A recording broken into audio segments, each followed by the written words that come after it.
chiedza andizivi ini zita rayo ini right. Maswera sei manheru maskati kumati manenge yakasiyana nchiti aiwa guys, kana pangoitawo chiagent need chekuti kwainga kuitwe live tinongouyawo palive tinzwisise. Nyaya iyi pane nyaya yaitika. Nyaya iyi it was not, ndambofunga kuti inokodzera kuya padiaries here kana kuti haikodzeri kuya padiaries, but ndazoti no, padiaries panapa panomboya vanhu vechivanhu vachidzidzisa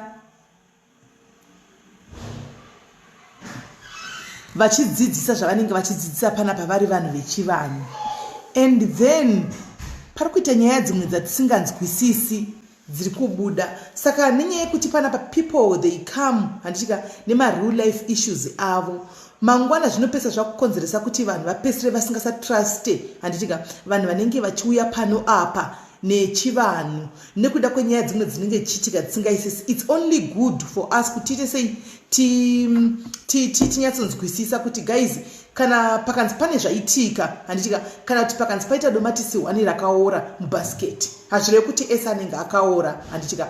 Pakanzi paita ndingati kana kuti pakanzi paita muprofita 1 akaipa, hazvirevi kuti paita maprofita ese akaipa. So ndatotarisa nyaya ndikati no, but nyaya tikunzwa right iri kutaurwa neumwe ari palive ari kutaura nyaya one sided, the other side hatina kumunzwa nyaya yake, and the other side ndikamubata ndikati no, ko nyaya dziri kutaurika idzi kozi vamwe vacho vari kunzi vari pano padiaries, inyaya idzi dziri kunzi kuitika mudiaries behind our back tisingazivi. Inyaya dzedei dzanga dziri nyaya dzemakuhwa chete. Aiwa inini hapana pana ndiri kukwana nenyaya idzi guys, to tell you the truth, handichimaona. But now pane confusion yekuti tinombounza vanhu vechivanhu pano, tinounza vanhu vechechi pano, tinounza ma-professional doctors pano. What is really going on handichimazviona. So tangoti tinyatsojekesana tigadzisana ipapo, ticlarify ipapo, because vanhu vamupesera vasingasanzwisisi. And nyangwe neni wacho ndikuita all this effort pano yekutsvaga vanhu vanenge vachiuya vachitikubatsira vanhu vechivanhu, ndopesera ndakuita kunge ndiri mumagame anenge achiitika, kana kuti ndikuita zvinhu zvefake pano ini ndisina chandinoziva handichimaona. That's why ndaona kuti no, zvakakodzera ende zvakanaka kuti tingwe tinyatsotaurana pano, munzwe nyaya dzeshe dziri kuitika moga. Ini handinyatsekuziva handitika imwe pati kana chizvidhifenda ozvidhifenda oga, kana zviri zvekunyepa ndezvekunyepa handitika. Asi chishuwo changu inini pakupedzisira ndechekudai. So handiti chishuwo changu ini pakupedzisira ndechekudai handitika. Then chida kuti maparties ari kunetsana aya 2 ava vese handitika vanhu vechikuru tisingatauri kana paine dzimwe nyaya dzinenge dziripo chadzinzwawo nhasi handichimaona. Chishuwo changu ndechekuti ava mapati ari kunetsana ari 2 aya handitika vasabve pano vachiita sokuti pano apa ndopavakonzereswa. Pane ari kutofona not knowing kuti who is calling now. Hello? Hello, is it the right time to call? Oh, okay, no, it's fine, you can call. All right. Tinokugamuchira peti muzuva ranhasi pano padiaries. Nchiti wakadi yako?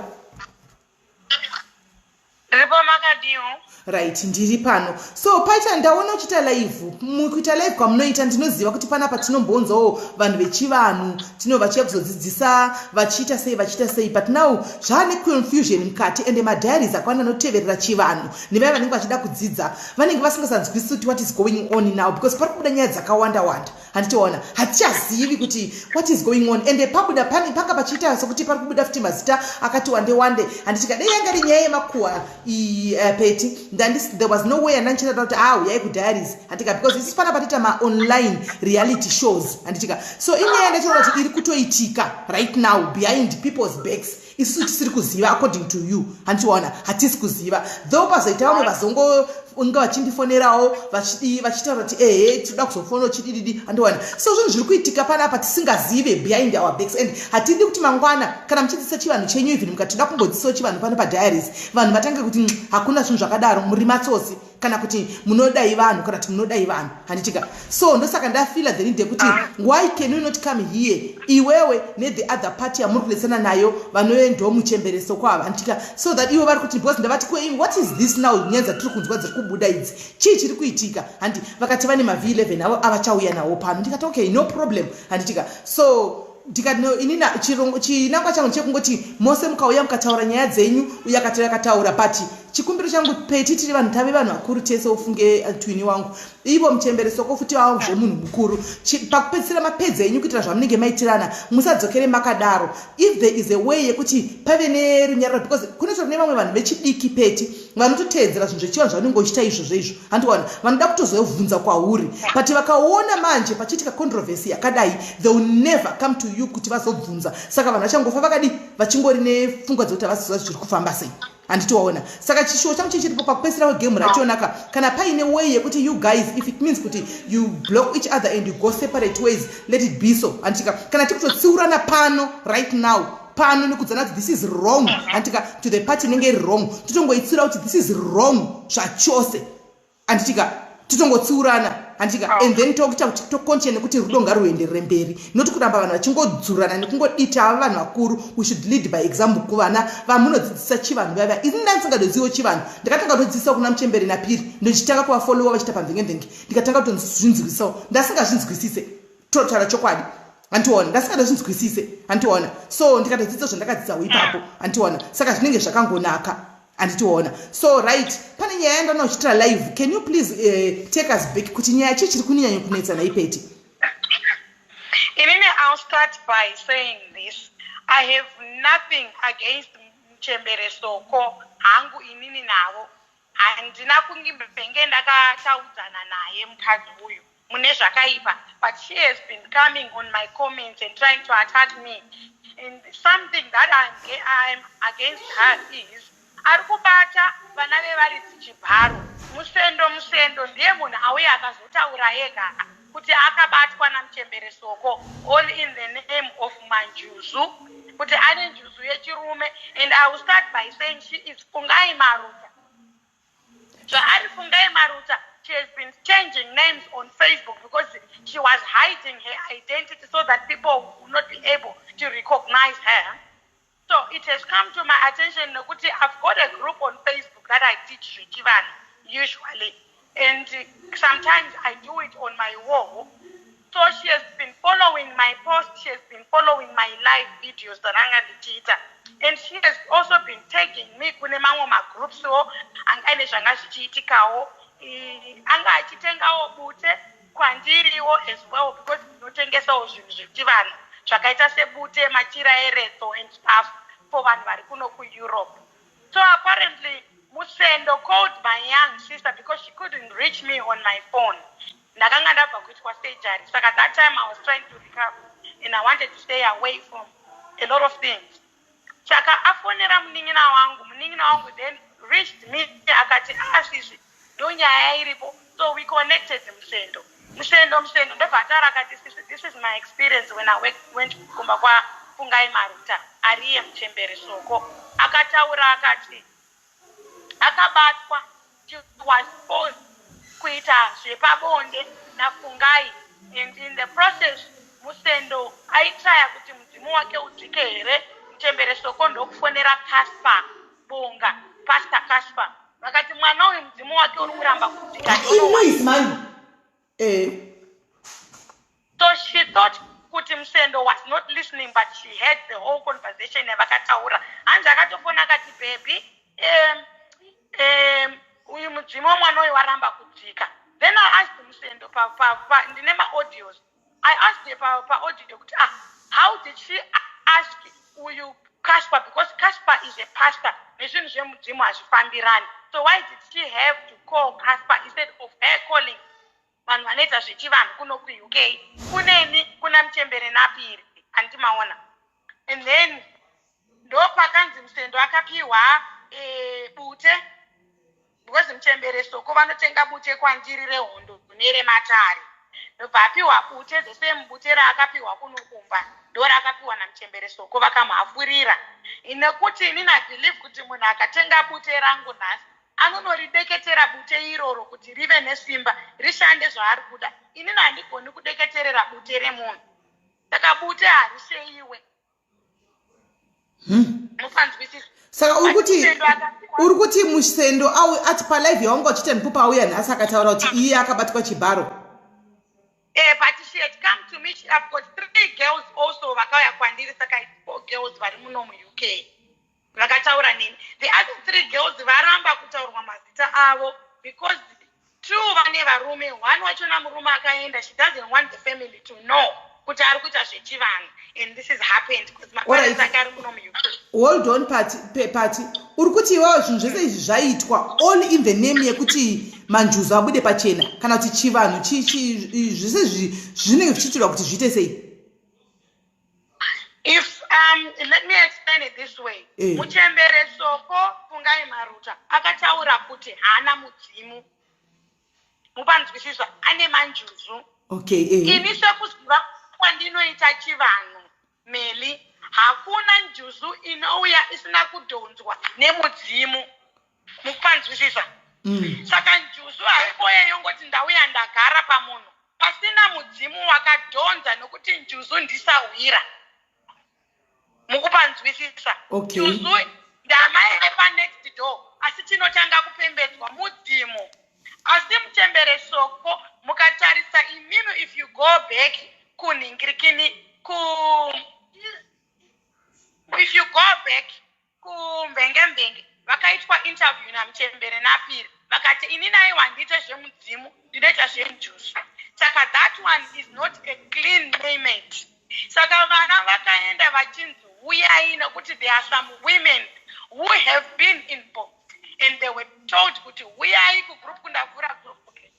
Uyai kugroup kwangu ndavhura group ndiri kuita zvematare emanjuzu. And imimi iwawe Meli, I think pawakauya kuDiaries as well, wakatombotaurawo futi nezvazvo kuti kune Muchembere vari kuUK vari kuita zvemanjuzu. I don't know whether it was there or it was somebody else. No, nyaya takainzwa mumacomments zvichitaurika kulive yaCookies, but hatina kunge taziva kuti what is what, which is which, zviri kufamba sei. Alright, Caspar ari kufona, rega timbomira kuti Caspar afone, enderera mberi ako. Ndikuona Caspar achifona. Alright. Caspar chero akafona zvake anenge atofidwa kudhara because vanhu ava vanodanana kudhara. Ini ndakaudzwa naiye Fungai Maruta kuti vanodanana. Anyway, let me go back kunyaya yandiri kufonera. Saka vana ava vakanzi uyai. Musendo akanzi iwo une njuzu uri pauri, uya ndikubatsire. And then Musendo went with the trust yekuti ari kunobatsirwa just like everybody else. Zvatinoitawo vamwe kana tichiendawo mumatare. Handi mukuzvinzwisisa. Vaenda vakabva vasvika vakabva audzwa kunzi tora ningirikini maessence ekubhena nebute nemishonga yakapiwa. Ina ndakuvunza kuti yaive mishonga yei because Musendo had problem. Akanga ane problem yekubasa. Anti mukupaona. Aita problem kubasa. Then apa in the middle of the night Musendo akaudzwa kunzi uri kurara downstairs mulounge akapiwa mattress. Then Muchembere Soko went to sleep kubedroom kwavo nemhuri yavo. Anti mukupaona. And then she came downstairs. Musendo kana achirara akataura kuti ndinorara ndisina pant. Anenge akapfeka night yake chete. Ani mukupanzwisisa. Then Muchembere Soko went downstairs and said, you need to sleep with me. Kuti mishonga yandakupa nezvinhu zvangu zvandakupa zvishande. Okay, so Musendo uyu tinogona kumuwana here kuti auye kuzotitaurira nyaya yake ega kuti kwaari zvakaitika here kana kuti kudi because okay, right, vadona. Regai titore because I think it will be only fair kuti titore Musendo. Adona mirai ndimbotora nhamba idzi dzekupinda kune vanoda kuzofona 071 01 01 707. Right, iyi ndo namba yekufona iyi. Iyo namba yekufona iyi. Right. Hello. Sorry, brother, I'm okay. Yeah, that's the phone. Okay. Saka Musendo ndobva audzwa kunzi unofanira kurara neni Musendo aka-explain. I think it will be better if she comes and explain exactly the same way she said it to me. Aka-explain kuti Nina, I don't do that and I've never done that, so I'm not interested. I don't want to do it. So Musa munhu angasapeni, she was forced to open her legs. And then Chembere Soko. Anduseka kukomenda dambo ra Bevan started licking Musendo's VJ. Akabata zviite nokuti watoyamba mango kuti zvinhu zvako zvishande unofanirwa kutoti tinofanirwa kurara tese. So when she wanted kuti zvikiti zvavo zvigumane, handiti maona, Musendo was fighting Muchembere Soko Mfungai Maruta pamusoro pake kuti asaite izvozvo. Saka hanzi she then stopped after she was screaming because she didn't because she didn't want her kids to know kuti ndo zvaari kuita. And then apedza izvozvo Musendo slept, but she was scared and terrified. Musendo early in the morning pakatanga kufamba mabhazi, she woke up and she went to her house.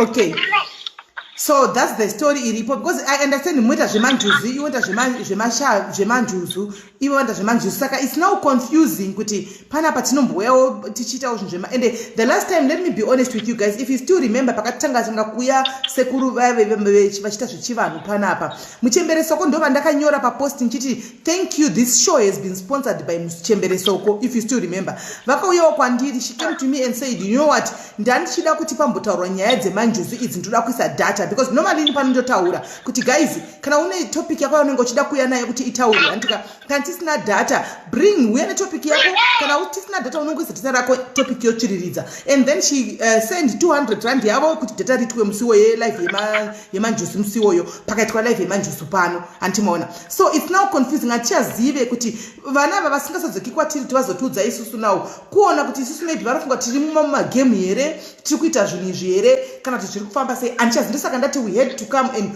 come and address izvi pano kuti vazive kuti we've got nothing to do with this, and zvinhu zvikuitika kwavanenge vachiitika isati zvizivi. Dei ndisina kuona live ichi, truly speaking, ndanga ndichingovewo murima apa ndichenda ndichiri kutoziva, tanga tichingotiwo aiwa zvinhu zviri ngodii, vanhu vari kungoita zvinhu zvavo zvavanenge vachingoitawo zvemanjuzu kwavanenge vachiita, kusvika ndazongoona live yanhasi. So right, paticharega ndikumbokudonedza ndiedhe vari kufona nzani Musendo kana uripo ndaisa nhingirikiri namba andichika nevese vari kuda kufona vari connected pane nyaya yekutaurwa naPatricia iyi namba pandapina pazasi chinyi kungowedzera code 0027 andichika and then motaura andichika mofona paWhatsApp calling and then ataura palive yandaita because I didn't want to mention people's names because I was protecting their identity and confidentiality, because vanga vasina kundipa the authority to mention their names, which she did, which is good. So if she wants to come and mention for herself, it's fine. But what I want to say is, Nelly, hakuna munhu anongoita njuzu asina kumboita process yekunobikirwa doro kumusha, kupembedza mudzimu uri pari, mudzimu wodzika, wotaura kuti nini machira angu nevine manjuzu andakadhonza ari pandiri ndiva nani. Hakuna munhu anongomuka kungoti nini ndakushopera, because Muchembere Soko Fungai Maruta aitouya kwandiri achitoti Muchembere ndiri kudzidza kwamuri. That's why every time yandaita malive she would come palive yedzidziso yechivanhu yandaita. So I didn't know that she is the other thing andinoda kutaura panapa ndechekudaiso pane comment yaiswa panapa andika anzi pari kufamba pane makuru ari kufamba achitaurike kuti vari kusponsor diaries kuti ifambe anditika let me just say it pano because I know kuti Muchembere Soko vacho vari pano andika sezvo vachazopindawo pano. Guys, whoever anenge auya akaunza topic yakaita show ndinonyora munozviziva pano padiaries kuti show sponsored by Ningi. Mune nguva musina kumboona pakanzi show sponsored by Ningi. That means show is not sponsored by anyone. Mashow is SI ari kusponsorwa neni muridzi wediaries. Kana pane anenge asponsor show munoona ndinotonyora papost yandinoisa makuseri kuti vanhu vagozouya. I simply write in advance ipapo kuti this show is sponsored by Ningi. Saka zvokunzi hanzi diaries iri kumiswa ne certain people, guys, that's a lie. Ndatindigare ndakudza ipano andichika hakuna munhu ari kumisa diaries. Vanhu munhu anenge auya netopiki yake ndiye anoti ndikuisa mari yangu iyi ndadoda kuti murito topic nenyaya yakati, handitika ndaisa 100 rand 200 rand data, handitika then I come on live. This otherwise diaries yakamira because diaries yakamira. Right now we are doing a topic, amuna mbona kuti it's sponsored by Ningi, and that means it's sponsored by me personally. Inini pachangu Muchembereso ko sponsored pavakakumbira kuti ngakutaura zvechivanhu 2 times, handika that was 200 rand yavo ipapo kuti paitwe live idzodzo dzatinogara 3 hours tiri pamalive kuchidzidziswa zvechivanhu, handitika. So you can calculate, munozviziva vanhu South Africa imimi data, you don't have to be told kuti data rinoita mari, handika tinogara 3 hours tiri pano. So normally kana pasina anenge aisa sponsor ndinongodwa kuti kana ari panenge ati willingly kuti kune anokumbirwa kana kuti kuita sei, no hapana, nditongonyora kuti this show was sponsored by Ningi. Saka please these are rumors. No, ndakunzwa tinoda kugadzisa ipapo. These are rumors and fake allegations dzekudza hanzi this diaries iri kumiswa certain people kunzi ndini ndiri kudai kuti imire 200 rands. Guys cannot sponsor show every Monday, Wednesday, Friday tichingoita malive 3 hours 4 hours tiri pano ne 200 rand. Data 100 rand, 1 gig is 100 rand, 1 gig 100 rand panapa zvamunosiva, andimaona. Saka let's not speculate and let's not lie. Handikakunza uku ina hangu zvinhu zvemakuwa handizvide, ende zvinhu zvokunzi munhu ati chakati that's a lie. Ndatindigare ndakugadzirisira ipapo mupadzikwisisa, handitika muzive ipapo, right? So ndati ndipataure ipapo ndipadaridze twinirega ndikudonhedze ndipinze Casper kana kuti whoever ada kupinda panapa then tizvinzwire kuti ivo vati kuti vari kuti chii. Alright, okay, bye. Because it's so wrong, kuti vanhu mubve mazofamba muchiudzana kwamunenge muchiudzana. Anyway, ndasandambozvinza ndozvinzwawo pano, handimaona kuti tino supplier data kuti diaries imire. Hakuna zvinhu zvakadaro, that's a lie. Data rinokana aripo munhu anenge aiti ndikuda kuti muitewo live yangu, handitika need to go after this. All right, I'm calling you back, Casper. Tinongoti isa data rako, nditaura isa data apa tiite live zvifai woisa data indo yangu ndiri host. Ndakufonera Casper. Haikona kuti yakamiswa diaries neimika atidi zvinhu zvakadaro.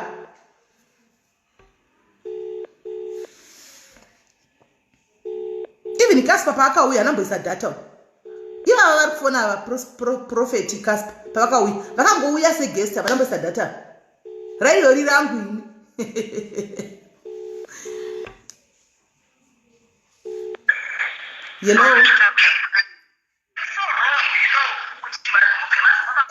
Dzimai phone iri kumasure pastor. Ndiani? Dzimai phone iri kumasure. Okay, makati yenyu. Mushe kanjani? Phone yenyu kuti anoisi tikunzwa imwe phone iri kumasure. Oh, okay. Alright, good. Ndakukunzwai. Right. Muchifona mati you need to call after this. Saka mava pachirongwa pane nyaya dziri kupinzawo, handiziviwo kuti kwai muri kwana nyaya idzi, handizivi kuti muri kunyatsa kuficha papi pamuri kuficha. Hanzi ndimi muri kuziva nyaya dziri kuitika apa. Ndingatoda kuziva kuti munhu wacho ari kudaroka ariko ndatoshamiswa kunzwa zita rangu richipinda ipapo, saka ndaida kutonzwisa kuti ndazopinda papi panyaya dzandisiri kuzidzisa kuti zviri kufamba sei, because ari kuratidza kuti ane proof yekuti pane zviri kuitika and stuff like that was mentioned, so I'm not really sure what's really happening. Okay, saka pamamuchifona mamuchida kunzwa kuti nyaya ndei? Ndoda kunzwa nyaya because andakwanisa kutera live yacho yange yakarebesa about 2 hours, so ndatozongofona wanzi kuzita rako ri kumentionwa Casper ari kuitawo zvenjuzu kuti Casper is doing stuff like that. Alright, no problem. Alright, so what we are going to do, regai tidzose ningi pane namba dzandapinda mukaenda muri kuona live yamuri kuona imwe yacho pane imwe phone kai pane namba dzimwe dzandakapina pasasapo. Ndoda kuti mutore namba idzodzo imimika modziseva ndodzomofona nadzo paWhatsApp kuita kuti uyu ari kufona nemessenger ndina namba dzake, handitika so that imi mogara pafoni iyo kutsanangurira yari pamessenger pane imwe phone kuti munzwe kuti nyaya zviri kufamba sei, because nyangwe ndisida kutonzwisawo because haticha understand now kuti remember mwe musi ndinogona kuti uyai kuno kumuzoparidza moya moparidza the next thing meeting pobuda zvinhu zviri controversial vanhu havachanzwisise kuti chii chiri kuitika handimaona of which we don't want that handimaona so panomboya vanhu vechivanhu vachibatsira vanhu handisvika vakawanda vanhu chitoya kwandiri kuti sisimeni tokumbirwa nhamba dzavanhu vai ndichivapa handisvika takabatsirwa mufunge ndakabatsirwa ndakatozodzwa nokuti aiwa ndiri kuziva madetails ezvinhu zvawakaudzwa handimaona aiwa ndakabatsirwa mufunge zvinhu zvangu zvakutoita ndandine dambudziko mumototaura handimaona ndoti aiwa meno ikokoko vanenge vangouyawo pashow kuti zvinhu zviitike saka kuti vanhu vazoludza confidence kana kuti ndizonzi neniwo ndiri part of the zvinhu zvinenge zvichiitika zvemadrama nyaka idzi ini ndisiri then it won't be nice handichimaona. That's why I felt kuti we have to just talk about it so that we clarify our names and we clear our names once and for all, right? Pane ari kufona pane imwe nhamba rambai makadaro muri papo. Rambai makadaro. Hello caller. Hello. Yes caller, how are you? Tisimele makadizeni. Tiko makadi. Muri connected nenyaya here ni? Ini ndira kubuka. Iyayo inenga yangu ofuta dada kuro yakaimbuko kwandi pamchipereso kwa. Okay. Ameno ndikunzwika here. Tikukunzwa. Okay.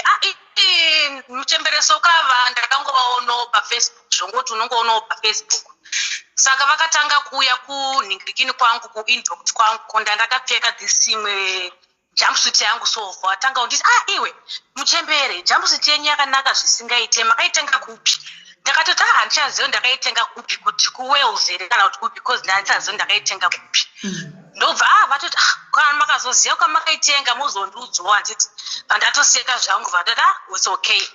After some time ndobva muchembereso kwavo futi vazouya futi kuinbox kwako zvikanzi ndipe whatsapp number dzako ndira kutaura naiwe handivaziye ini nhasi ndakagosangana navo handiti ndobva ndavapa whatsapp number dzangu ndobva muchemberesoko ava vanditi ndida kuti uye kuBirmingham. Ukauya kuBirmingham kune this other hanzi kune iriko here zvebantu maawards akufanira kuitwa ebantu saka inini newe ndida kuti ndibuke hotel ndida kuchabuka hotel yekuti inini ndinge tigara newe muhotel handiti handivaziye handiti saka ndakatovhunduka saka ndakamboti hotel ndikutodaro namwe nditofunga ndobva pasina kana time ndobva vatondisendera confirmation yekuti ndatobuka hotel Friday, Saturday, Sunday. Tange tichigara muhotel ndabuka hotel yekuBirmingham ndira kuti iwewe uye kuBirmingham.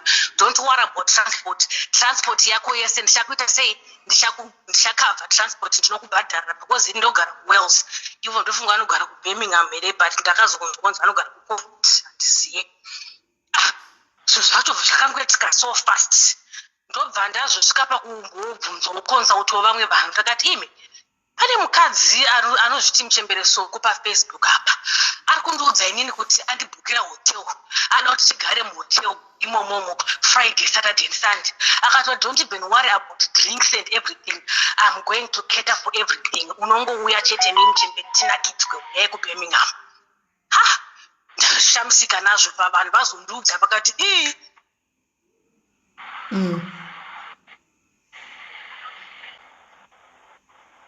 takateerera kona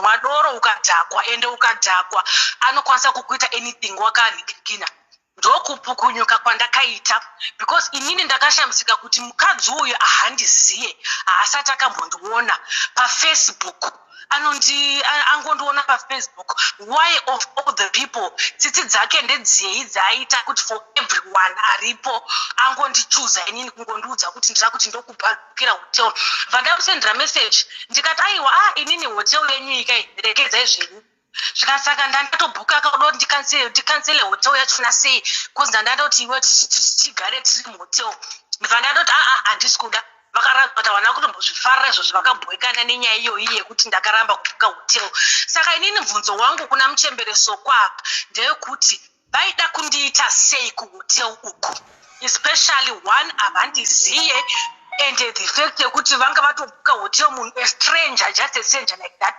vakanga vaonei pandiri chekuti vakangofungidzira kuti vakandipika inini kuti shuwa vaida kuita sei munozoti izvezvi nditori netrauma because nyaya dzandakutonzwa zokunzi vanhu vangu vachabviswaka handichaziva ndo zvavaida kunditei kana ndo zvavaida kuita sei I mean shock dai vaigona kundipindura kuti vaida kuzama kuita sei muchemberesoko uyu please ndonyaya yangu yandira kutaura iyoyo. Ndotongotendwa vanhu vakandipa warning kuti chenjera because tinovaziya munhu uyu atori murume uyu unonoitwa murume ukadhiragwa kana kumwiswa doro muto imomo.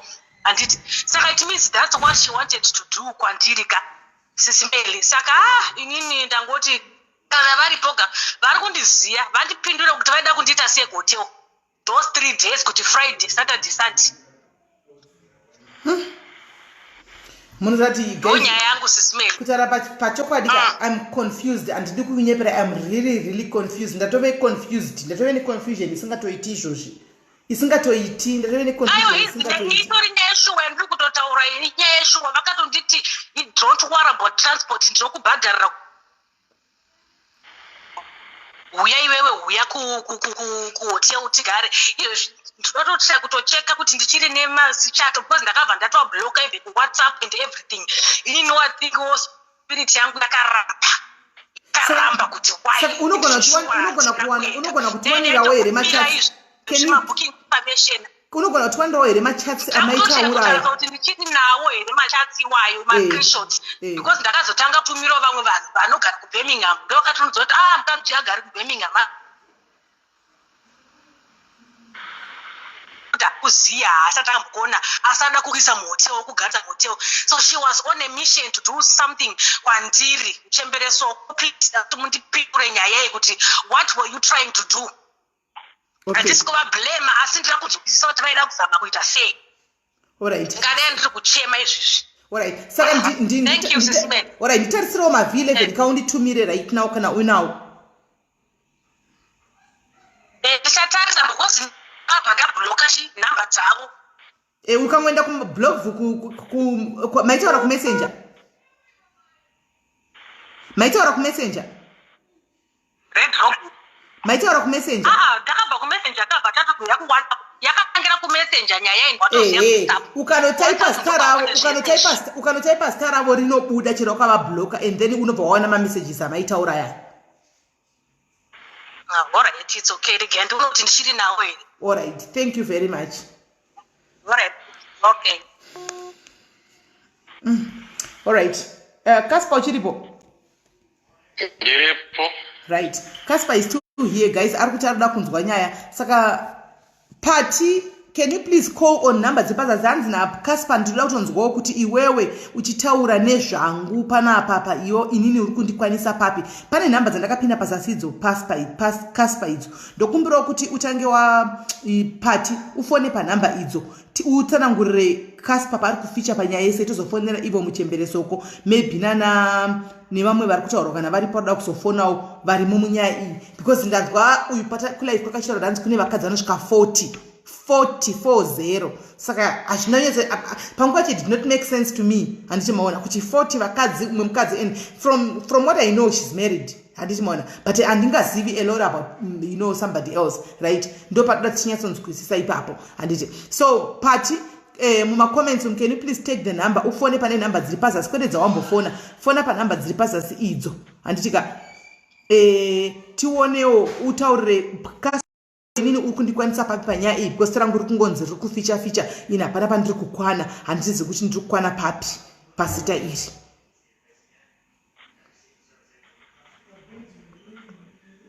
Okay, Party adaira panapa pa Casper arikuti hanzvadzi Casper arikuti anze I don't owe Casper any explanation. So if she doesn't, why is she mentioning my name?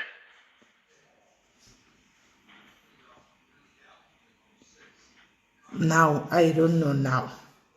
If she doesn't owe me an explanation, then she has to shut up. She doesn't owe me any explanation, then just go on social media. That's crazy. Okay, so nyaya yacho handisi kuziva imimi Muchemberesoko vamunovaziva. No, it's yes I know it. Okay, ingoriwo munhu anoziva paFacebook friend.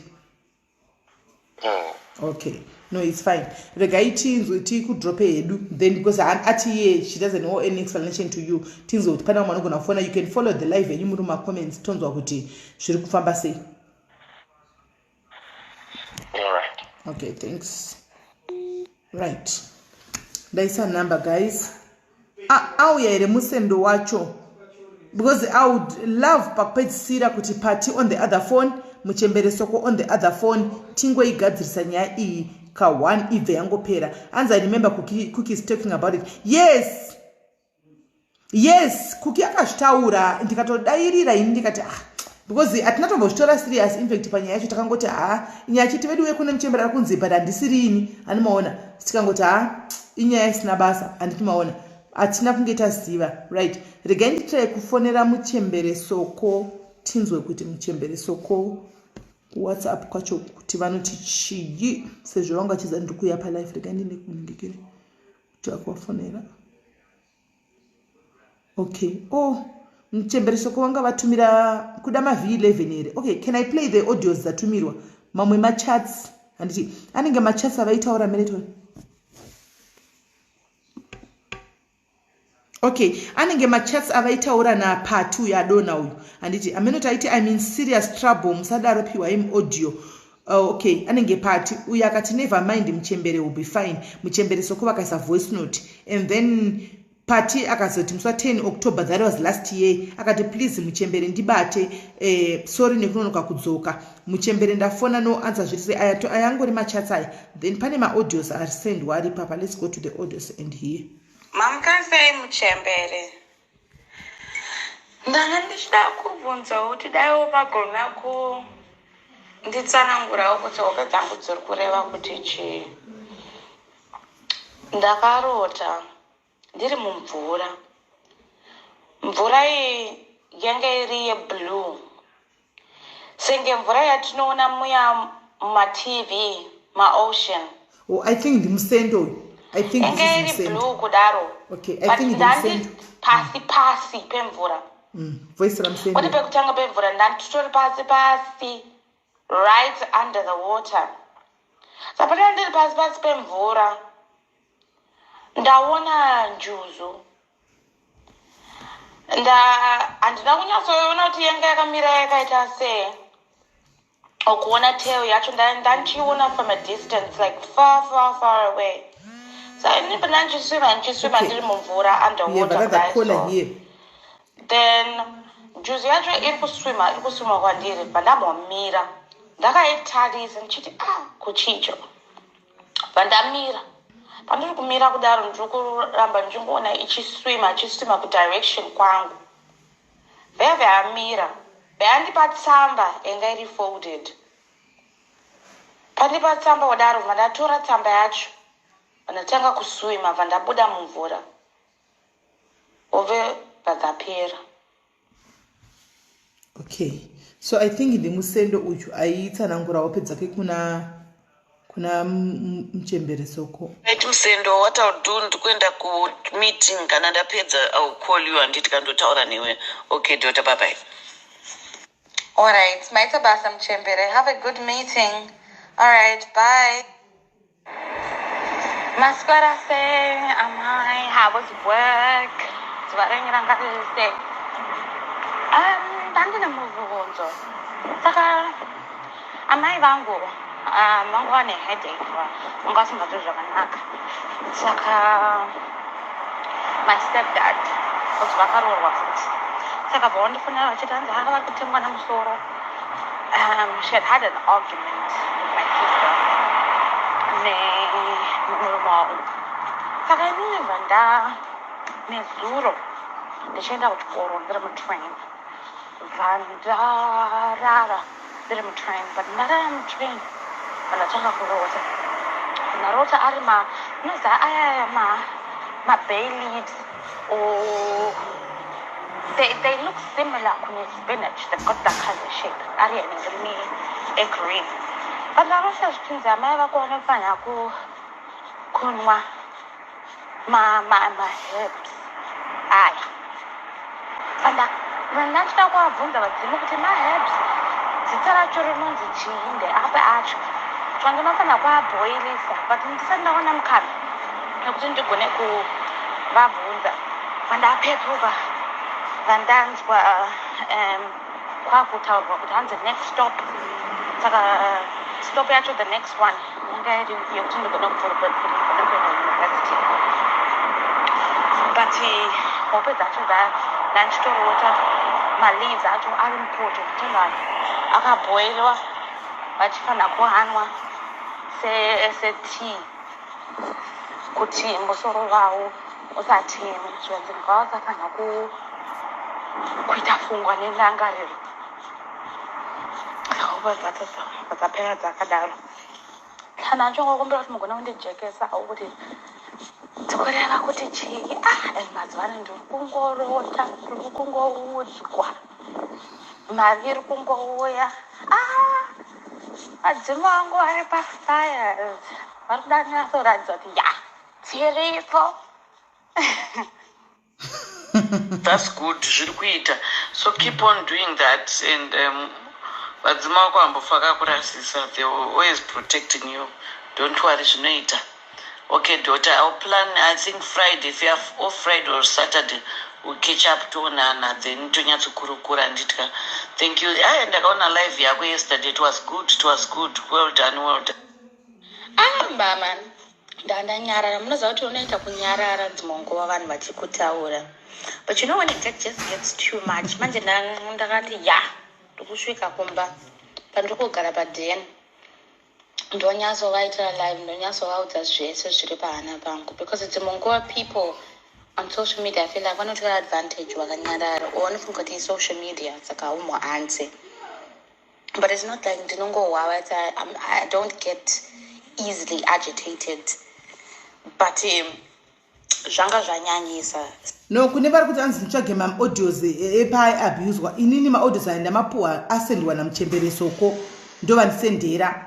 Saka handisi kuziva kuti which is which, ndeipi inotaura chii, handitozivi. The only way ndofunga iconversation yavo, but chikundinetsa vaita nadhota nemwana one. Paitwa dhota mother. Handitika saka abva kuna muchemberesoko aya, hana kubva kuna musendo aya, abva kuna muchemberesoko. So the only way, maybe I should stop playing the audios because akati one day handimaona. So because handisi kuziva kuti which one which is which, handisi kuziva. And I want party to come and explain. All right, Ndiano. And this kuziva. Maybe I should stop playing ASMR audios. That maybe to protect Edu. And I want party to come and explain why she mentioned my name in a scandal na fungai. All right, Ndi Kaspau. And does she have proof Ekuti in interim relationship with her? Oh wow. Oh, Hans in relationship na Kaspa. Okay, Hans, I want party to come and explain why she mentioned my name with the scandals na fungai, and does she have proof Ekuti in interim relationship na fungai? The Kaspa send our message. I think let me try and get him Michembere Soko. We are this kumona because mama akangowanda pane ma pictures part wacho panapa. It seems as if vanga vari my friends. Vanga vari my friends vese pachavo. And it was Muchembere Soko vasenda ma pictures apart ushu. Uya wekutanga ushu. Anga asenda ma pictures akipanapa. These were friends at some point. Let's get to hear what she's saying.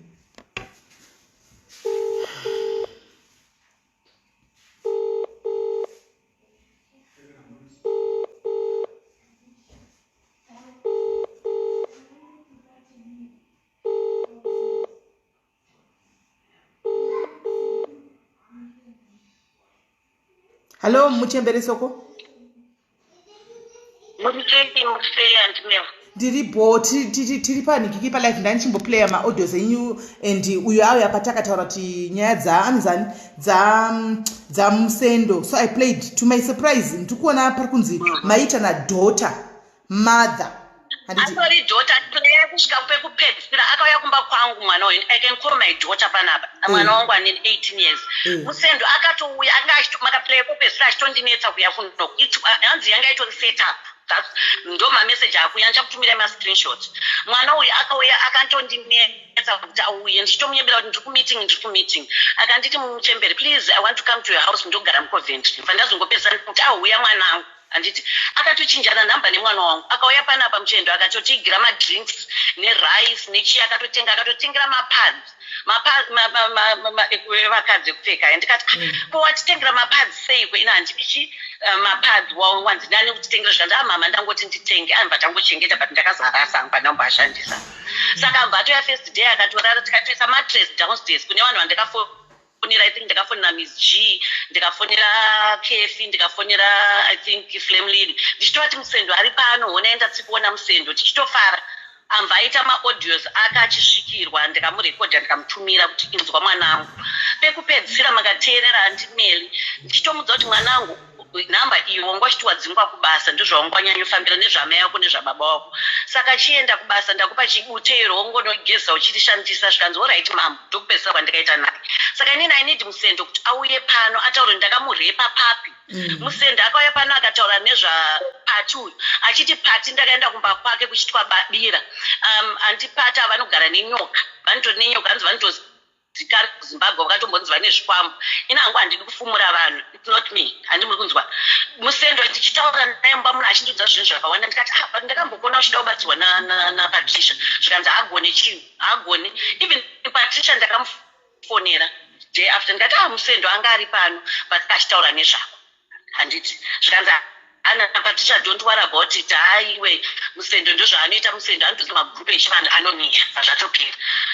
Musendo mbazonitumira pane message yandakutumira screenshot makaita saantimeli achindibvunza kuti Casper ari kunzi ari palive ari kunzi zegay handiti makaverenga izvozvo kana makatarisa. Ndikati ndanzwawo zvikanzi ako haisi boyfriend yenyu. Ndikati no haisi. Zvikanzi munondinyebera mvati hanzi ndaudzwa nevanhu kuti let me block you handimuri kuona mvatondibloka ipapo.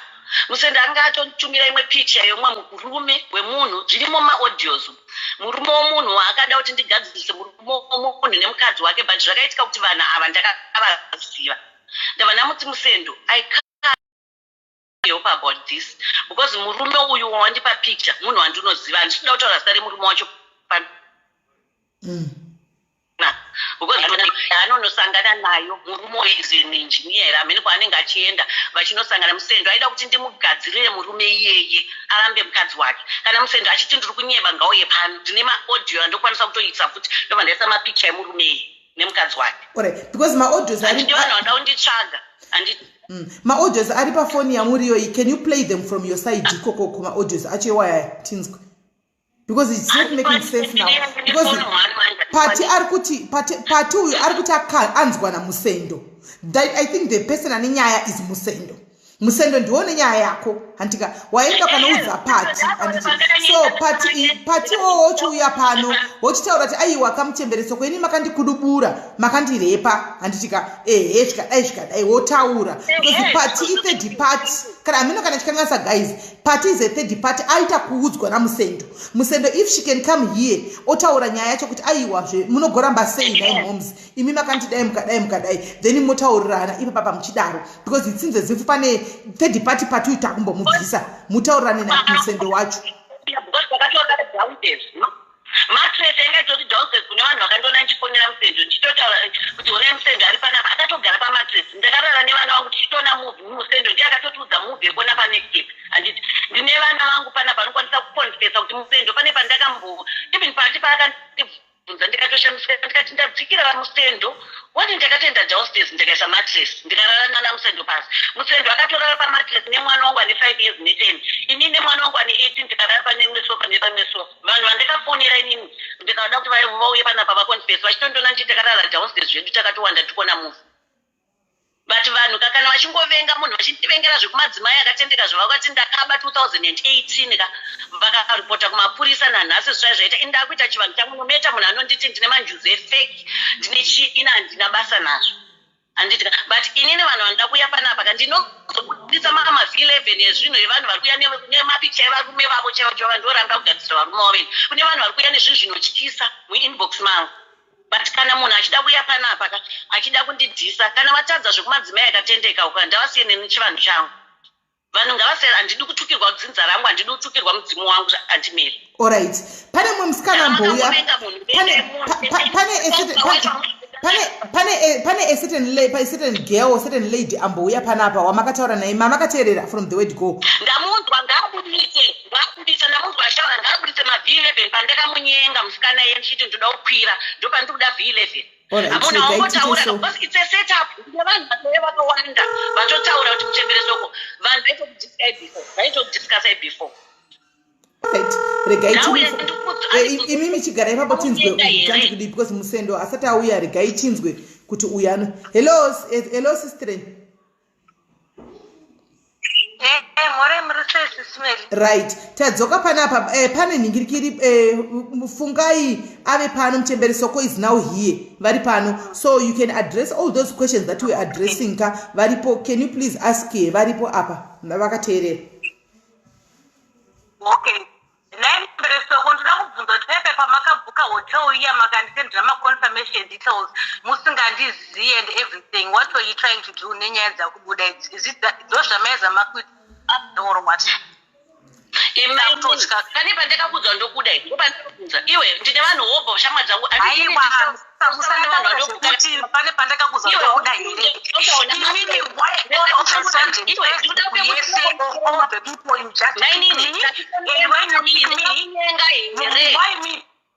ndinoenda kuvakazi wande nini vashamwa dzangu ana Miss G ndakatomboenda navo. I'm not your friend.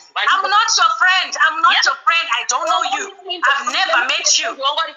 Why would you book a hotel for somebody that you don't know? Yamainini handienge handitombokudawo futi ndinotodawo varume handiti saka usade kutsvaga nyaya uya ne-V11 randakakunyenga ngati ndakapindurai musataura kuti handikude orwati inini ndimakutomhanya. Inini my question ndeyekuti maida kuzama kuita sei mune stranger? Why just pick a hotel for a stranger? Pananai mukana guys, pananai mukana umwe akataura umwe otaurawo umwe otaura umwe otaura pananai mukana. Who can book a hotel for a stranger for midnight? What? Saka waiuya hotel waida kuire hotel kana kwasikataurei wanga ndakakunyenga here handi wachindokwira vakati makaninyenga ndati maida kuzama kuita seko ikoko munhu amusingazive makati makangondiona hamundizive, you don't know anything about me and you just pick me and you book a hotel and makatonisenda booking confirmations achona. And why were you doing that? What were friends we've never met or anything? Alright, mirai tite so mirai Mchembere Soko na sister mirai Mchembere Soko ne mfana imbo mirai makadai Soko tite so ndati maida kuita sei Mchembere wopindura shingodani handita zvevakadzi saka ndimbofunge ndakutozofunga izvezvi because pakubuda nyaya dzakubuda idzi kunzi kune Mchembere Soko handina kumbobvira ndakaita nyaya isu ndatozovhunduka nenyaya dzakubuda kuti vanhu vari kurepwa kuti mokudya vanhu mapeche saka ndira kubvunza zvo zvamaida kundiita here chete. And then for the funny information,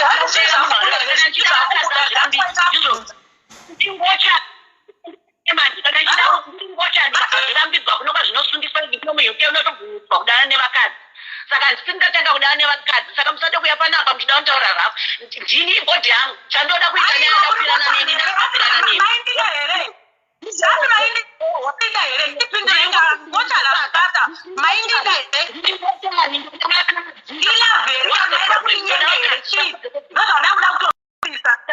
kana usina kuopirwa hauna kuopirwa saka chanetsa chii hauna kupirwa that's the problem. Hauna kupirwa kaiwo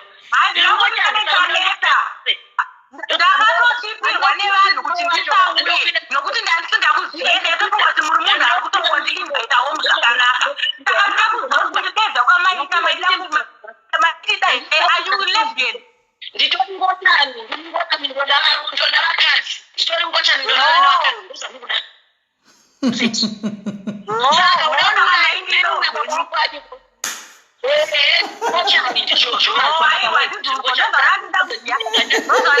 kuziya mama chiro zvenyu aiwa it's okay ndizvozvo mamuchimondidawo henyu aiwa it's fine ndoba ndandida kunzwisisa kuti muri ngochani here kana kuti muri chii ndiri ngochani saka ndatopanzwa ndapanzwa next time munotaura Mchembere kuti Mchembere ini ndinoda vakadzi ndoda kuti uye ndikubukire hotel ndoda kukudya beche ndoda kukuita sei ndoda kuita sei munotsanangura handiti hazvina problem vanhu munotodhopa tichazowirirana kuti aiwa inoda vakadzi kana ndine vakadzi uri vamwe ndachaziva kuhotel mota yekundidya iye munodya vanhu ngeke zvotadza kubuda musha asi kana mati mungochaniaiwaitokei inini mutemberi handiziochani muchemberi inini handite zvesezvochani kuchiva apo hakuna kuimba vamani chiva itokei ndazvinext iwe chinyandikudza watumwa tuda mascreenshot upemeli conversation yandikaita newanditi endaida kukudya peshe nini ndakanga ndatokubudza kuti ndoda kurara newanditi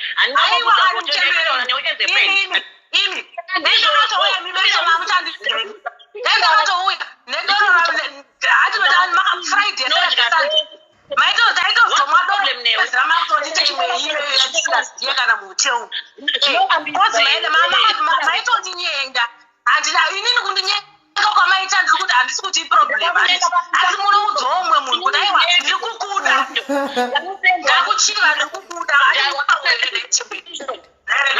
makangwara hamuna kana dhiri isai mascreenshot enyu kuna mail from day 1 to the last handiti kunzwa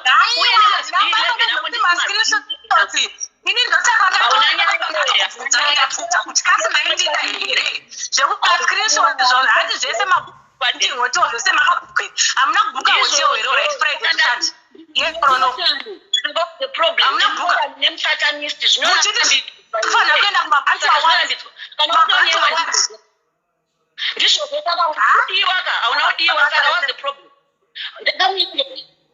handakunyenga saka ndizvo ndiri ngochani saka ndondiita sei ndakatoramba kuya makandobatikana kuti nyengai musha yakona yekuda kuti achitsotsi kunepoti muda kuenda kumabhentu awazi kuzodya vanhu mapeche munongotaura zvakanaka kuti aiwa ini ndisingochani ndiri kuda kuti ndidanane newe toudzana kuti aiwa inini handii zveungochani handisi nditoke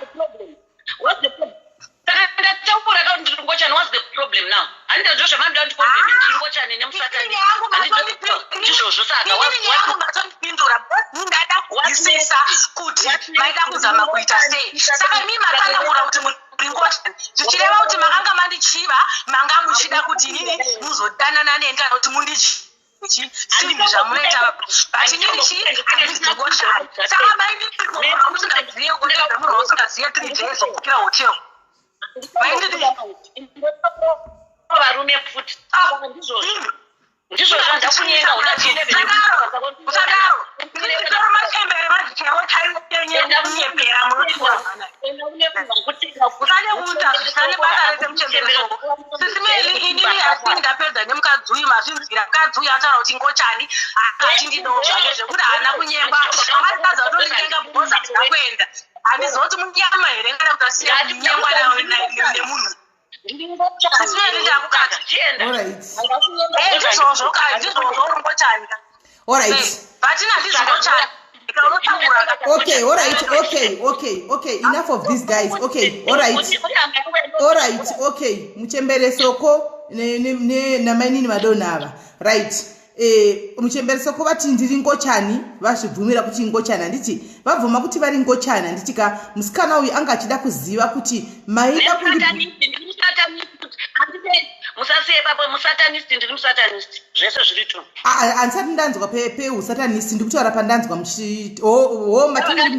matunguri musatanist allright vati muchemberesoko vati musatanist vakati zvakare ingochani handitika inoda varume nevakadzi saka kola anga achibvunza mubvunzo kuti saka imba maida kundibhukira hotel maida kudineni maida kudii vakati aiwaka kubhuka hotelko zvine dambudziko reika indiri ngochani saka ansa taiwana apa handitika muchemberesoko vaida kunodii kunolambasta chimoko chavanga wana chakapfeka pajumpsuit racho handiti maona vaida kunolambasta chimoko chavanga wana chakapfeka jumpsuit so nyaya chainzwa ende atinga panapa we are not discriminate ngochani kana titi kudii kana tikudii anti mwana uyu anga achida kungohwisisawo kuti chii chaida kuitika saka now she knows amene kuti anzani musendo auya here tinzwe kuti auya aripo here musendo chitinzwe kuti zvaari kutaura izvo kuti akabatwa vakamukwira pamusoro muchemberesoko aripo here tinzwe kuti zviri kufamba sei handiti maona ngauye muzendadauri kana ndakamukwira ndoda kuti mupedze maaudio ayo then murume womunhu nemukadzi wemunhu waakandipa ndoda kuzvikanda pafacebook. Ndikutomuudza kuti mukadzi wemunhu waida kuti tigadzirise nemurume wacho ndikutozviisa pafacebook. Saka muri kuti murume uyu nemukadzi uyu vari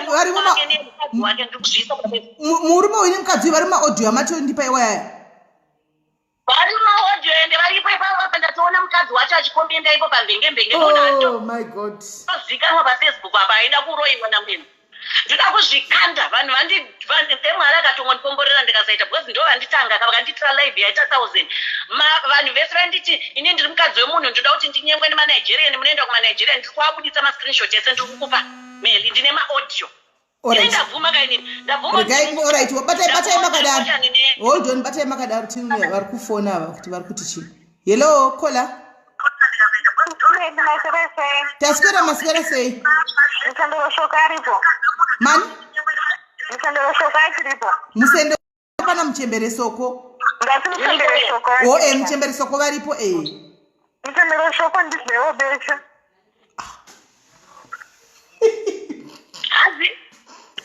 mubvunzei kuti mati kudii kola ndizvewo besha muchemberesoko ndinengeyo uya kuimbofu nditobva ndakubhukira hotel.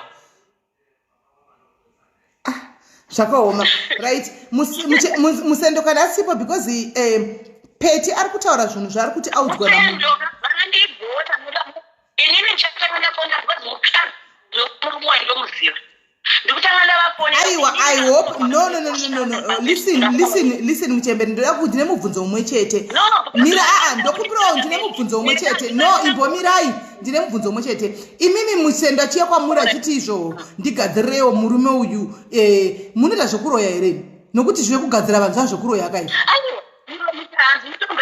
akanditi muchemberi ndine boyfriend yangu ndoita munyama wekungonyengwa nevarume vanhu anditi ndikati zvinokuitika mbandisanangura zvese anditi zvikanzi uyu murume wacho uyu nemukadzi wacho saka ndoda kuti mundigadzirire mukadzi uyu kuti arambwe nemurume nditore murume uyu ane mari sereti ndokana ndichosangana naye kumahotels ndozvaakataura anditi nditori nemapictures nditori nezita nemukadzi wacho zvese ndokuudzai anditi muriona it's a play up game yaitwa nevanhu but ngavasade ndabvuma zvavataura kuti ndingocha nenhiyo saka ndakuda kuti vanhu vachibvuma kuti vakauya here vachida kugadzirisa vakadzi vevanhu oitawo vakadzi vevanhu vaiti vanoda manigerian toda kuti tibva tabvuma ini ndine mameseji nemaaudio vandifumura ini handisanamboya kwameli ndichikupa v11 remunhu but this time ndaona kuti vanhu vada kundienderera ndakamboitwa rafu this time yangu yekungofuna igorere zvifumuro ngatichifumurai kune shamwari dzepamabasa chaidzo dzainzi muchembereso kumaka ati ndikauya palive band ndikati ndine n'anga yangu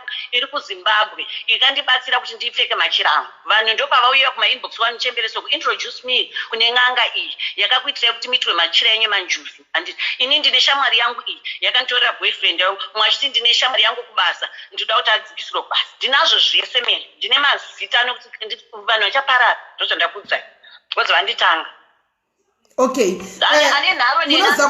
munoziva kuti kudii munoziva kuti chii alright miraiti daire ushu tichaigadzirisa don't worry guys ndo pabasa pedu pano padhairi. Hello kola hold on. Hello yes hello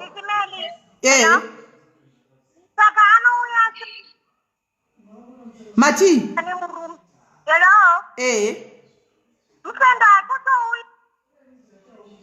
musenda achauyi handisi kukunyatsa kunzwa hatisi kunyatsa kunzwa chii chiri kuitika muri kumunzwawo here guys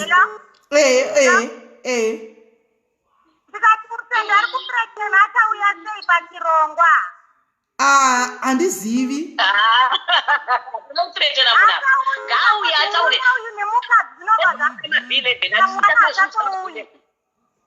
alright isusu toda kuzama kuavoida toda kuzama inzwaika muchembero muchembere ndofunga imimi muchita zvinhu zvenyu zveuchembere zvemanjuzu handiti amupo pakuputsa dzimba dzevanhu handitika ende hamupo pakudestroya vanhu handiti munoziva zvinhu zvakadai zvinouya nepakasiyana-siyana ndandichodawo ndikutoda mesena pati because inini mukadzokera makadai hapana zvatinenge taita handitika muri kuti imimi munoziva munhu muri kumuona ari macomments how will she feel mukadzi wemunhu achinzwa zvinhu zvakadai asina chaanoziva because muri kufumbura naimimi neshamwari dzenyu. Hello, hold on. Imbomirai Mchembere. Hello, caller, hello. Imbomirai. Tiripo makadi yenyu. Tinofara Mchembere anonzani sismeli. Isu wanditi. Mchembere soko. Kutaura kwavo munhu anobatsira vanhu nai uchibatsira munhu vanesana namusendo handiti ngavapedzera namusendokutiamo vanhu vavanoitira matare avo vakumabudisa nokuda kuti vanosana namusendo that is not professional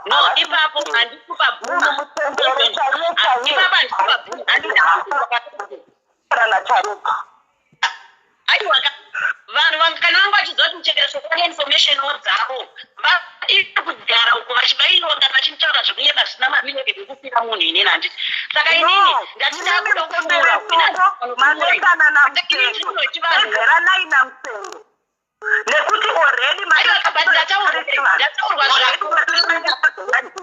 saka ini manesana namusendo nevamwe vakazouya kumatare kwenyu havako apa kunze kwekuti kana muchida kutovavhara muri kuvatsiretena kuti vasataure kuti makavarepa nekuda kwekuti vane varume kana kuti vaizo okay angachifona direct angachifona direct saka ndofunga hana kuATM yake yapera right hanzi musendo arida kufona hanzi musendo wants to call saka inzwa akapeti ndanitoda kuti musendo auye pano ivo varipo apa saka ndikuti pane nhamba dzandakapina idzo musendo ngaauye panhamba dzandakapina idzo vasangane pakata. Hello caller. Hello Sismeli. Yes caller. Right. Mushe kanja ndianu Sismeli. Ini ndinonzi Audrey Mchembere soko varipo varipo. Alright. Nakona angachitaura naMchembere soko ini ndinongobvunza Sismeli kuti inini kana ndiri semunhukadzi ndobhukirwa hotel nemumwe mukadzi for 3 days inini ndinenge ndichiti ndiri kuendeki uye ndinenge ndisina kuona here mainterest emunhu kuti munhu chairo randibhukire 3 days asina kana chaari kutaura chii kana tanga tisina agreement zvekuti munhu anozoya achizobvunza palive yaitwa kuti maindida here. Okay. Maonera angu inini ndikuona masai but maonera angu inini ini zvandiri panapa munhu oti huya ndikubhukira hotel ndotoenda zveshuwa ndisina kuziva reason yekunobhukirwa hotel for 3 days Sismeli ndinenge nditi ndiri kuenda kupi tisina kana zvatotaurirana kana zvatawirirana here ndozoya palive ndoti zvonimaindida here why didn't she ask her kuti zvamandibhukira for 3 days tinenge tichiitei. Why would she come palive ozobvunzira palive kuti pamakandibhukira hotel for 3 days maindida here. Pane maquestion mark ipapo Sismeli ngaapindure kola sei. Alright kola iri bhore katimbodonedza Muchembere soko TV ede patani ngasiri kuona nhamba yandakapina pazasi apo ari kuramba achingofona ndofunga ana Muchembere anonzani ana musendo wacho tinzwe kuti musendo ndanditotsa macomments kuti ndiwane musendo handisi kumuona saka Muchembere soko tokumbirombo kudonedzai mutevedze live ndimboedha musendo wacho kana aripo tinzwe kuti zviri kufamba sei then tozokudzosai zvakare. My daughter said she wants to witness all that night yakwaya musendo panapa. Tadi kutimborega kupinza vana tisapinze vana panyaya ngatimbomisai kupinza. No, ndarwadziwa nenyaya yekurwadziwa kusvika pepedzisira handisi kuda kunyeba ndarwadziwa ndarambidzwa nevanhu vakawanda kuuya palive but vanhu ngavasanditanishe zita rangu kana vakangondivenga ngavangondivenga ndisise zvandiri handitika saka vanhu ngavauye tibudirane pachena. Alright andimewo ndiripo handisi kubva. Thank you. Kole hello alright pane mumwe ariku alright this is I don't know pane munhu ariku alright there's somebody else who's calling again mirai one. Taura yutinzwe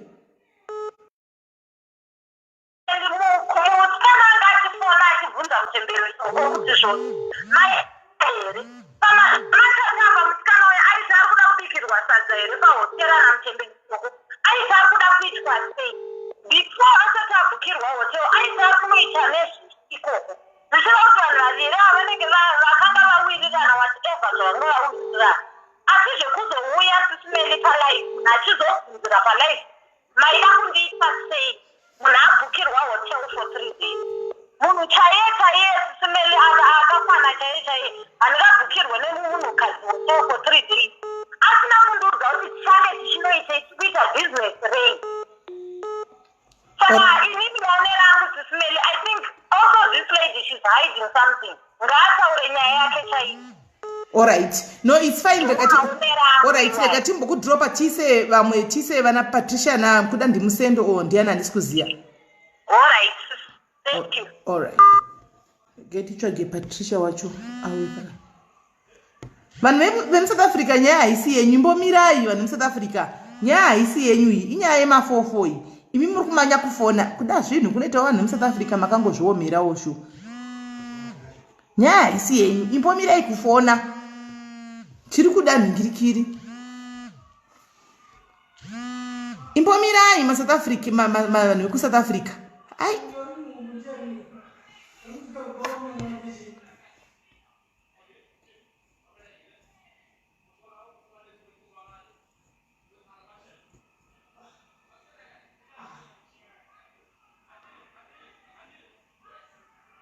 Because musendo andipana mbona musendo guys andisi kuona musendo inini. Musendo pana ambomuonawo. Because I'm trying to call Patricia panapa. Anga chiti eda musendo.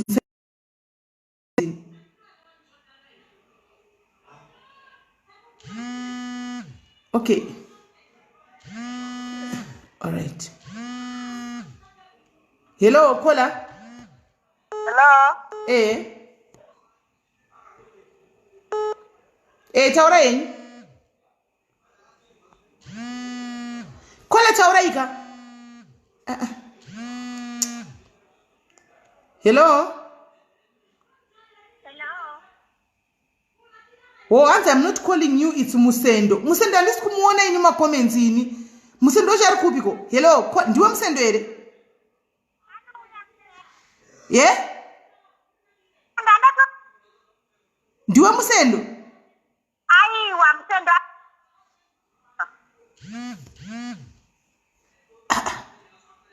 Kumusendo chari kupiko. Ndikasenze. Musendo chari papiko. Uyu ndi Musendo. Mirai, uyu Musendo. Ya, uyu ndi Musendo. Uyu hasi Musendo. Hasi Musendo.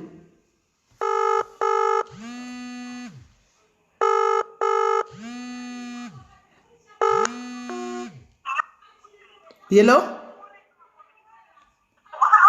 Hello?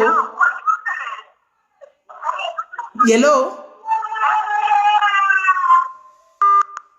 Nyaza show inancha wisi ora ipana anditi anzi sisimeli ndigaendi sende audio muiplay pana mari kusiplay ari kuisa audio saka namirira munhu audio chinzwe. Hello Kola, how are you?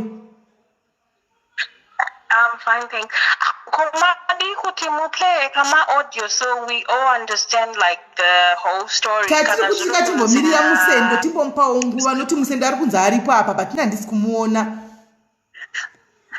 Yeah, and Takamumirira is taking a while. So and we are not saying kuti Takamumirira because makolas ari kupinda kawanda saka pamwe ari pakati andiona. Saka ari pamakoza ari kupinda saka yet to answer makozi. Send a message. And those are they send a message Musendo ndakwanza kunza kumuona. Hanzi Musendo ashika anmuona. All right, that's fine, we'll wait. Okay. Right. Musendo aripo era apa guys. Asindi ndisiri kuona. Uyu Musendo uyu Musendo vamwe imbomirai. Uyu imbomirai vamwe uyu Musendo ndamuwana uyu Musendo. Uyu Musendo ndamuwana Musendo. Ndamuwana. Hello? Yes Musendo. Uri right? Yes. uri right here ndiripo iyo kai nyaya yako iyo kwayo kwanga woti walula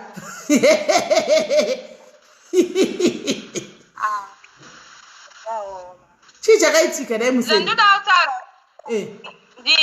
ndinotanga ndichiti it's true and vanava it's not just saka I don't see why vanhu are so concentrated nenyaya yangu dai ndandiri munhu anga achinyepa right ndandiri munhu wani chokwadi singati topana usakati chokwadi hasi chokwadi but kana pana vakadzi 40 not one inini pana vakadzi vakawanda 40 there's got to be some truth munyaya iyi kana ndiri ndega ndichitaura nyaya izvo kana vaitaza kuti munhu ari kunyepa inini ndine hate namuchemberesoko ina handina any hate namuchemberesoko ndakatoenda ndichitotobatsirwawo zvangu but zvekuti zvakazoitika and what not yes that's bad but zvakaitika here kuti muchemberi akanga wada kukurakasha mapurisa at the moment saka I can't sit here ndobva aena nyaya yacho kuti yakatanga nekupi yakaenda nekupi but I can sit here and say ndeyechokwadi because iri kuinvestigatewa nemapurisa saka I can't say nyaya yese okay but lulalula vaida kutokukambura havo but kuti ndingataura nyaya yese kuti yakamira yakadasei ndinenge ndazokanganisa inonzviko nyaya yekumainvestigations and vanogona kushandisa inonzviko V11 yese yatiri kutaura vachizoikandirayo kwavari saka kana mapurisa vachiita zvavari kuita rega tivasiya vachiita but I'm in support yekuti ndinogona kubatsira vamwe vakadzi kuti vagone kureverera kuti zvavari kutaura ndezvechokwadi 40 women cannot be lying 40 vakadzi vese ava havanganyepe alright saka Musende wakanaripota as soon after zvichibva kuitika zvinhu zvakaitika gore rino iri kana kuti gore rapera aitika muna March saka zvitori ikoko but sezvitaura nani ndingagone kunyatsodzika but ivo zvavari kuzotaura nekuti vari kuzoadhana Patricia vachiti nini ndachitaura about Patricia izvozvo inhema that's what I'm going to say because ivo kana vane ma-issues naPatricia ngavamire pachokwadi kuti hold on munin'ina wangu saka iwewe naPatricia hamuna kumbotaura Patricia akangozviwawo mukufamba akazvitaura kulive kwake iwe akaripota no ina Patricia tisakataura and I'm very close kwaari ini ndikuti iye ngaasandipinzire panyaya yake achitaura kuna Patricia enzi ane nyoka mba make ane mudzimi yake achimutukira that's not fair iye kana ane problem chemberesoko ngavataure iye naPatricia the problem yangu ndeye zvakati but iyi yekubata vamwe vasikana that's not fair ngavasapinze ndo patinonyoda ipapapa anyway panyaya yekubata vamwe vasikana kuti aizve saka vanhu vozouya sei nhai machembere kwamuri zvemose machembere ari panapa kana moti makastoma toti chindai kuna nhingi mosvika molambasta futi makastoma acho ikokoko aichanyatsobuda mushi hachisi chinhu chakaipa there's so many people vari malesbians but munhu kana asade haamodi and kana waenda kunhu kwemunhu uchiti udaenda unobatsirwa zvakafanana nini kana nichienda wamba kwemufundisi ndiri kuenda nenhamo yangu handisi kuenda ikoko kuti ndobva ndasvika ikoko ndobatwa ndiri kuenda because ndine nhamo that's not fair ngavasadaro that's the only reason why yabuditswa nyaya iyi kuti vamwe vasikana nevamwe vakadzi vanenge vachida kuenda unoshandirwe vasaenda alright Musendo waita zvako nekuramba uchiita nekuuya panapa uchitiudzawo side rako of the story kuti tinzwisise ivo vari kuzviramba handiti saka vachizviramba kudaro ramba zvako chifana changu uri papapa tinyatsonzwisisa kuti ivo vari kuda kuti chii muchemberesoko sezvo Musendo wacho abva achiuya pano akachiti bvaiwa ini zvakaitika sinyaya iri kupolisi zvayo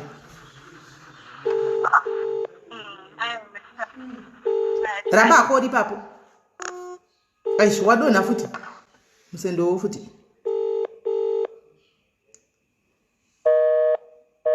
aish nana madhas muchemberiso ko vanenge vava nevamwe vanhu kuda mapurisa kuda chii handisi kuziva handiti maona asi musendo mamunzwa guys nyaya iyi musendo 1 ataura kuti no nyaya yakaitika but I cannot say a lot of things because nyaya iri kupolisi inozojeopardiza chi kesi yemapurisa handizoti pane hanzi i40 people alright vari kufona back regaiti vanzwe right hello muchembe anga ari pana pa muti anchikufonerai uyu ari pano uyu anozari musendo hanzi zvinhu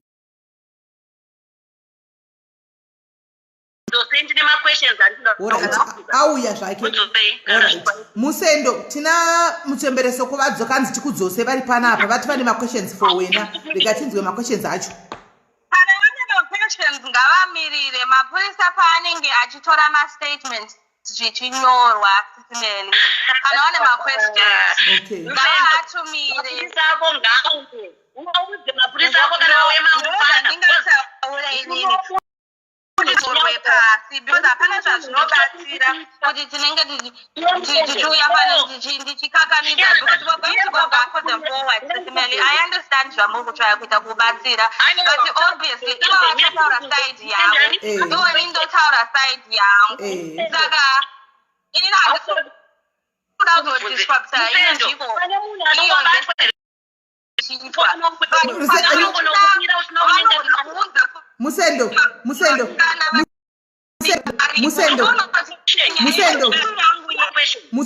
musendo mira wakadaro chinzwe mira isinyaya yangu yega ina vakana vakawanda varimo it's not just mine alone musendo ini muchembereso ko pane zvavataura mati kudii ndati musendo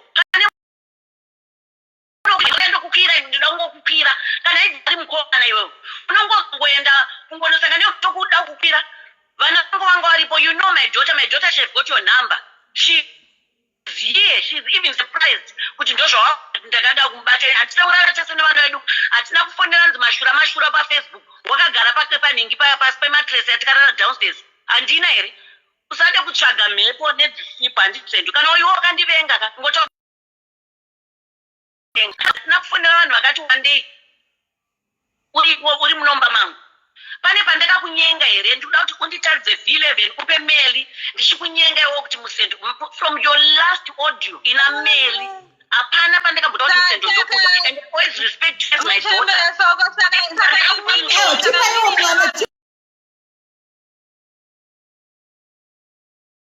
saka inini ndiri kunyapa inini nevanhu kuti zviri aiwa regai ningire mapurisa anyore mastatements tese isusu vanhu 40 tiri kunyepa including inini aiwa paripo sezimaiataura zvangu ndinenge ndiriko kumacomments ndichiona regai tivasiye vacharunga kuzvidifenda wacourse akunganzi ndoko vachabvuma vachazobvumawo mujeri ndizvozvo vasiye vakadaro alright iripo museredona zvako ende mubuze kuti nyaya yekubhunga ndikuda kuibudisa vanhu angaina vekubhunga yakandiudza nemavhidhiyo akandipa ndikuda kuabudisa ndichiudza vanhu vakava mumuudze izvozvo kuti vanhu vazoti muzendo munhu chaiye here kana kuti anonyepa aiwa kabati muchembereso yakaita pate kwamanza aiwa kabati ndiri kuzvibudisa zvavakanoita kwamanza aiwa kamuchemberesoko but inokati handiyise pafacebook handikudisa pafacebook ndiri kubudisa vanhu vainyeya handoita munhu anoda vanhu sereka aiwa muchemberesoko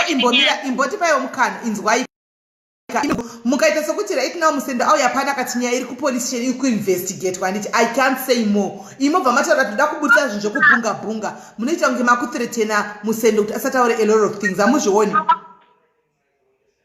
aiwa gasa indomirira mapurisa kana ainvestigate ndobudisa zvandinazvo itaura da kuti vanhu vazobhuzi musendo siyai kana nyaya iri kumapurisa ahendle nyaya iyi kana aihendla nyaya iyi mapurisa and then mozoita inyu zvokukamchi hameno kana mafunga zvokuda kufumurana but munhu wacho wamuri kuda kufumurana naye muri kumboona kuti mataura wenyu zviri kana nemi munoona zvichinatsoita kuti mufumurane namusendozera remwana wenyu mugoita mai verudzi.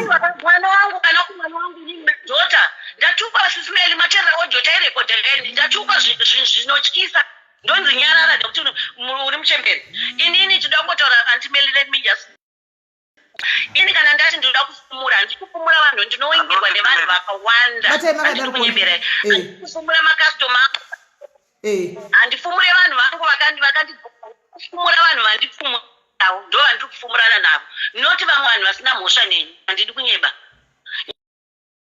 kufumura wandi vaenda pafacebook vakataura zvavo otaura vakati ini mapurisa ndokwaona ndovaudza ndovatadza zvese handiti muri kuona and good thing ndongotenda mwari wangu kuti from day one until last handiti but it's okay tinomirira mapurisa acho ouya toona kuti ane mhosva ndiyani.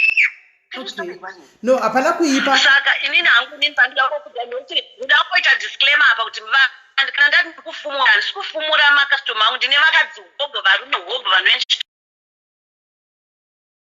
11 ndine zvandinazvo ndine zvakawanda handifumurawo ndiya ndofumurawo izvo zvati ndongopedzerana because ndafumurwa pafacebook saka tongofumura vanhu voona kuti yakatangira kuti nyaya idzaita nyapa pana akanyengwa here from day one to the last.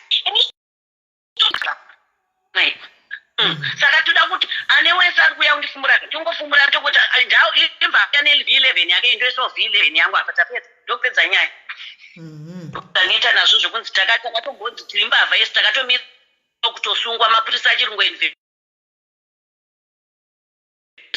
kuda kuthreatenwa nevanhu because you are doing something ndakasiyana nezvavakandifumura madzimai akatendeka ndakangomirirawo kusungwa nanhasi ndasiyana nazvo ndakuitawo zvechivanhu ndakutukirwa kuti manjuzi angu inani kumwe anonitukira manjuzi rangofanana kukiza ndiye musiwechi ndefeki ndeki siyana nawo ndine vanhu vari kutokonfesa vachitotaura kuti muchembereso kumutigonera saka vari kuda kuuya kumajuzi efeki ngavauyi vanoda kuuya kun'anga efeki ngavauyi havasiriwo vakadzi voga vari kundikumbira nhamba yemuchembere kuzimbabwe akandibatsira tumira mameseji hobohobo iyo nevamwe vacho vanonditaura vari kutoda nhamba yambuyera ndine maV11 ndikumbirwa nhamba can you go downstairs now and saka ngatingotikana tavenga munhu ngatingovengai munhu zvakanaka but nhasi ndarwadziwa kuti zvino vanhu vaunenge uchitaura navo everyday uchiwirira navo ndopedza time ndikabva kubasa bvunzai vanhu kana vazhinji vandobatsira pafacebook handidi vanhu ndikabva kubasa ndotosvika ndoti vanhu mwoyo wangu but vanhu ndopavanotenda bhekuti uri kuvanyinga maibooks yagay wakazodai ifi ndakava gay hazvirambidzo munhu wese vanhu vakawanda magay but ngatisade kutukira vanhu chavo ende zvechivanhu izvi hazvidi kombeti because inini maitiro angu handisitomboring'angi kanaka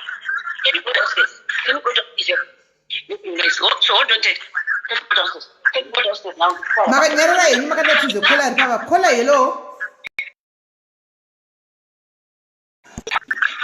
kola nekuzimbabwe hello kabva vadona kola hello matarenasa maitawo vatitaura kola veku-UK hello kola hello kola munhurume hello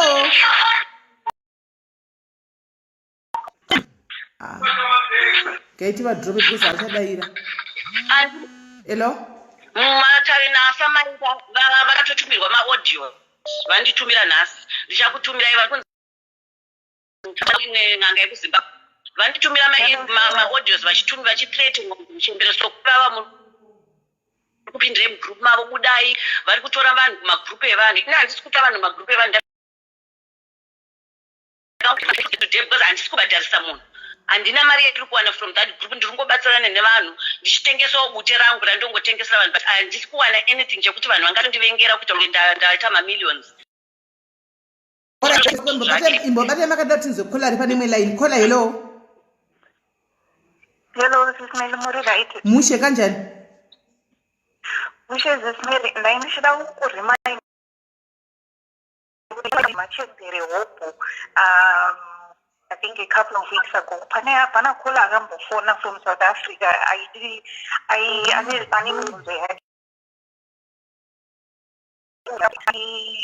But angasiri kuziva kuti akabata munhu chaiye here nokuti muchembere aimubatsira waku-UK aiti kuti zvinhu zvako zviite unofanira kudanana neni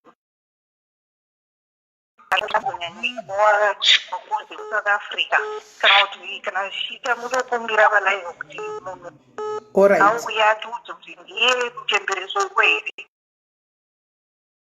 zvinhu zvako zviite unofanira kuda nini fanira kushandisa platform yedu kuita zvimadhira akadaro. Right, hanzi nakola patakaita malive days apfuura mavhiki apfuura pana kola akafona panapa I still remember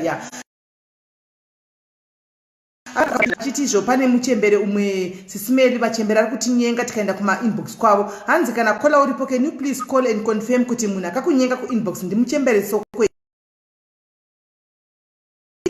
vadi vanhu vazive kuti ndimuchembere soko here kana kuti ndeumwe muchembere. Right, kola hello.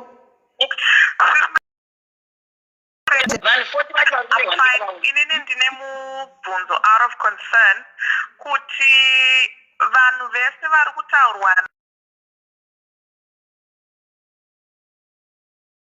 all of those people that she's dragging into the story, what is basically her motive? Because kanandaka so that uyo mangwana anozoblamwa kana zvakawanda zvazofumurwa on top of a lot of people, you will walk away clean. Ndosaka ndataura kuti if you look at it, my Italian jobs and all of that stuff, she's literally that were abused by her. Okay, these are allegations at this moment in time. But if there are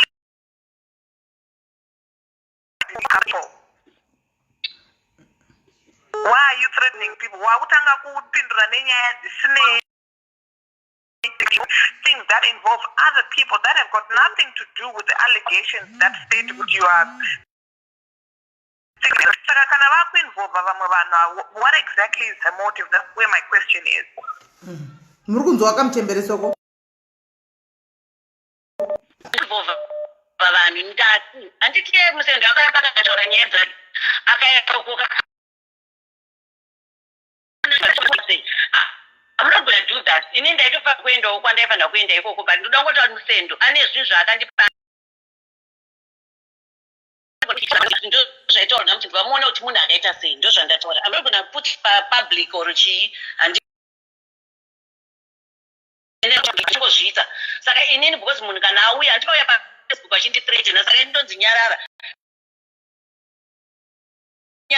zvaanoziva. Saka inini ndiri munhu wenyama, ndogona kungotaurira vanhu kuti ndo zvamaitwa, asi anditaura naye achaziva kuti zvakamira sei. Wapindura handisi kuda zviitwa izvo zvekunzikana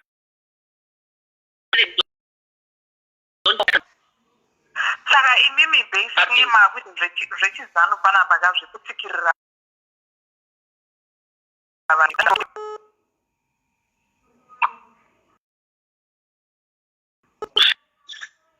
manzwa here muchembere soko. Hanzi saka imi makuda zvechizano panapa kazvokuti munhu akasimudza musoro moti ndakutora demo ndakuti no comment. Okay. Hanzi no comment on that one. All right, so basically everybody, imimi personally speaking, indikada kwasesaka guilty, but at the end of the day you can't prove yourself innocent. Bringing up the nyaya zisineine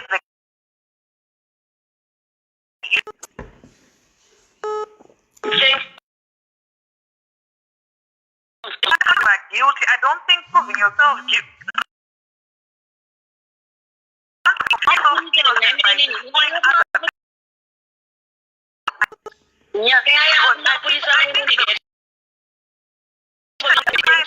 to you with confidentiality. Even if you look at the case,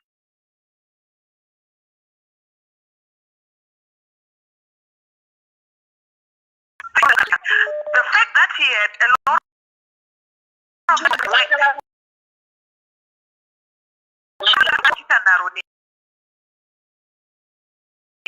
vakawanda vanopedzaa kubatwa I'm not saying you're wrong or you're right.